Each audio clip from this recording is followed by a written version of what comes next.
তাহলে এই জনগণ যখন বলবে তোমরা কি কি উপায়ে ক্ষমতায় যাবা, পিয়ার নাকি পিয়ার ছাড়া, সেই আলোচনা 4 মাস ধরে করলা। তুমি আমার পুলিশ নিয়ে কেন আলোচনা করনি? তুমি আমার হাসপাতাল নিয়ে কেন আলোচনা করনি? আমি বলি, রাজনৈতিক ব্যক্তিরা ঘুমের ঘরে স্বপ্ন দেখেন। আপনি প্রচণ্ড দৌড়াচ্ছেন, পিছনে জনগণ দৌড়াচ্ছে, আপনার শার্ট প্যান্ট সব খুলে নিচ্ছে, স্বপ্ন দেখেন সবাই। বিপদে পড়ছে, পুলিশের কাছে দৌড়ে গেলেই সে একটা নিরাপদ জায়গা পাবে। কিন্তু আমরা মোহাম্মদপুরে দেখলাম পুলিশের সামনে দিয়ে চা পাতি নাতাইতে নাচাতে চলে যাচ্ছে। তাহলে আমাদের এটাও সংস্কার হয়নি? দেশের মানুষের একটা অভিমত আছে যে তারা রাজনীতিতে প্রবেশ না করে চাপ সৃষ্টিকারী গোষ্ঠী হিসেবে থাকলে দেশের বেশি ভালো হতো, কিন্তু সেই ভালোটা হয়নি। তো এরকম একটি চাপ সৃষ্টিকারী গোষ্ঠী হিসেবেই জাতীয় নাগরিক জোট কাজ করার জন্য চেষ্টা করছে, কিছু রাজনৈতিক লক্ষ্য, কিছু সামাজিক লক্ষ্য, কিছু পরিবর্তনের লক্ষ্য নিয়ে। আমাদের যে 4টি পয়েন্ট রয়েছে, সেই পয়েন্টের মধ্যে একটা গুরুত্বপূর্ণ পয়েন্ট জনবান্ধব টেকসই সংস্কার। আমরা মাসের পরে মাস সংস্কার কমিশনে বসলাম, রাজনৈতিক দলগুলো আলোচনা করলাম। আমরা কি পেলাম? যদি জনগণের কাছে যান, জনগণের কাছে কি দিবেন? বা একটা সাধারণ মানুষের প্রাপ্তি কি, সাধারণ মানুষের চাওয়া কি?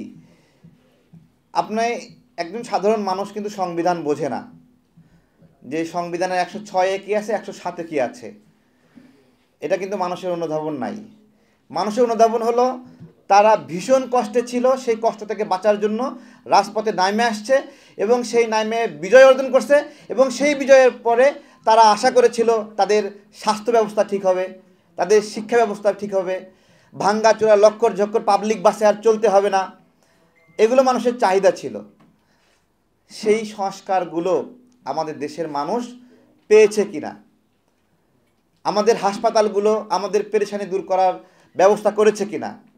আমাদের বড়লোকদের জন্য এভারকেয়ার হাসপাতাল আছে, আমাদের স্কয়ার হাসপাতাল আছে, আবার যাদের সামর্থ্য নাই তারা ঢাকা মেডিকেলের বারান্দায় শুয়া চিকিৎসা নিয়ে চলে যায়।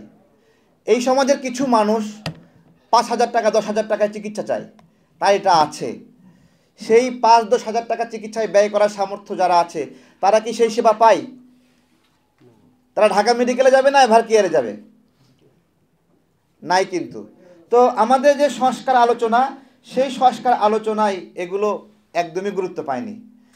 আমরা বলেছিলাম সংস্কার কমিশনে যে হাইকোর্ট মাসের পরে মাস বন্ধ থাকে, শীতকালে একবার, গ্রীষ্মকালে একবার, বর্ষাকালে, বসন্তকালে, অথবা হাইকোর্টের কারো বিয়ে লাগলে অথবা কুলখানি হলে হাইকোর্ট বন্ধ হয়ে যায়।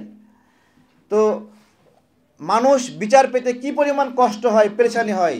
বাংলাদেশ নামে একটা রাষ্ট্রে কোনো একটা সাধারণ নাগরিক, নিম্নবিত্ত মধ্যবিত্ত নাগরিক কোনো ন্যায় বিচারের জন্য, জমি জমার সমস্যার জন্য কেউ আঘাত করেছে, মারামারি, ছিনতাইয়ের শিকার হয়েছে, এই রাষ্ট্রে একটা ছিনতাইয়ের বিচার করার সক্ষমতাও নাই। নাই। আপনাদের একটা কিছু ছিনতাই হোক, বিচার দিবেন, বিচার পাবেন না জীবনেও। আজকে গ্রেপ্তার করবে, 3 দিন পরে জামিন নিয়ে আইসা আবার ছিনতাই করবে, তাই না?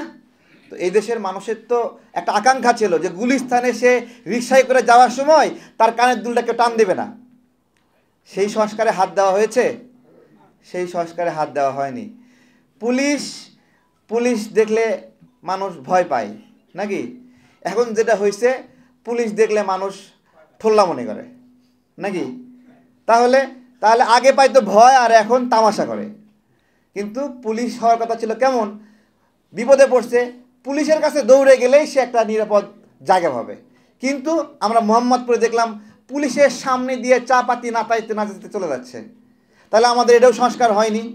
কিন্তু বিটিভিতে যে সংস্কার আলোচনাগুলো প্রচার হয়েছে, সেখানে কোনোদিন দেখেছেন পুলিশ সংস্কার নিয়ে এই আলোচনাগুলো হয়েছে? তাহলে এই জনগণ যখন বলবে তোমরা কি কি উপায়ে ক্ষমতায় যাবা, পিয়ার নাকি পিয়ার ছাড়া, সেই আলোচনা 4 মাস ধরে করলা। তুমি আমার পুলিশ নিয়ে কেন আলোচনা করনি? তুমি আমার হাসপাতাল নিয়ে কেন আলোচনা করনি? আমার বাড়ির পাশে প্রাইমারি স্কুলের মাস্টার টেবিলের ওপর পা দিয়ে ঘুমায় আর বাচ্চা দিয়ে উকুন তুলায় নেয়, এই সংস্কারটা কেন করনি? তাহলে ওই জনগণ শেখ হাসিনাকে যেভাবে দাবার দিছে, সেইভাবে যদি আমাকেও দাবার দেয়, কি দেবে না? তাই না? আমি বলি রাজনৈতিক ব্যক্তিরা ঘুমের ঘরে স্বপ্ন দেখেন। আপনি প্রচণ্ড দৌড়াচ্ছেন, পিছনে জনগণ দৌড়াচ্ছে, আপনার শার্ট প্যান্ট সব খুলে নিচ্ছে। স্বপ্ন দেখেন সবাই।